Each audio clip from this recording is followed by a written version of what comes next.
To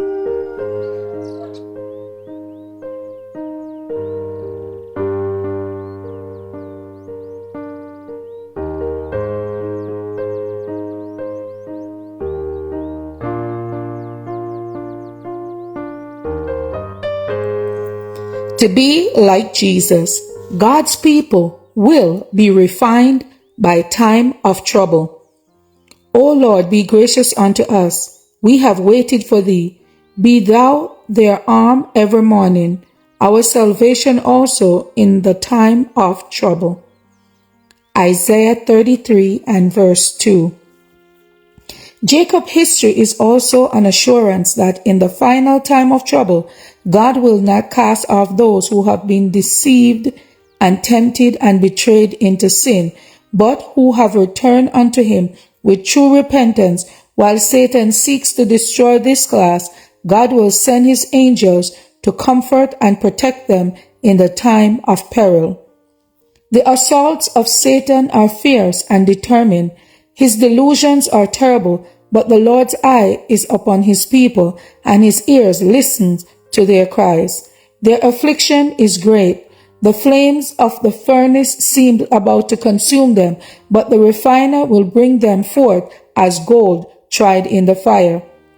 God's love for his children during the period of their severest trial is as strong and tender as in the days of their sunniest prosperity. But it is needful for them to be placed in the furnace of fire.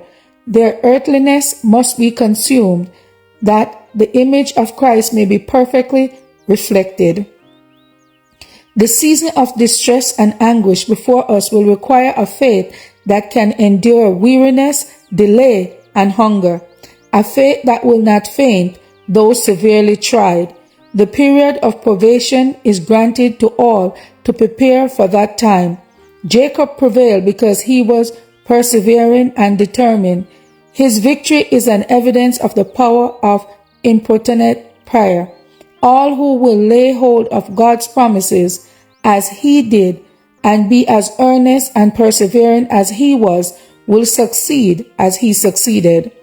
Those who are unwilling to deny self, to agonize before God, to pray long and earnestly for his blessing will not obtain it. Wrestling with God, how few know what it is, how few have ever had their souls drawn out after God with intensity of desire until every power is on the stretch. When waves of despair which no language can express sweep over the suppliant, how few cling with unyielding faith to the promises of God. Those who exercise but little faith now are in the greatest danger of falling under the power of satanic delusions and the decree to compel the conscience, and even if they endure the test, they will be plunged into deeper distress and anguish in the time of trouble, because they have never made it a habit to trust in God. The lessons of faith which they have neglected, they will be forced to learn under a terrible pressure of discouragement. To be like Jesus, November 8th. As for me and my house, we will serve the Lord.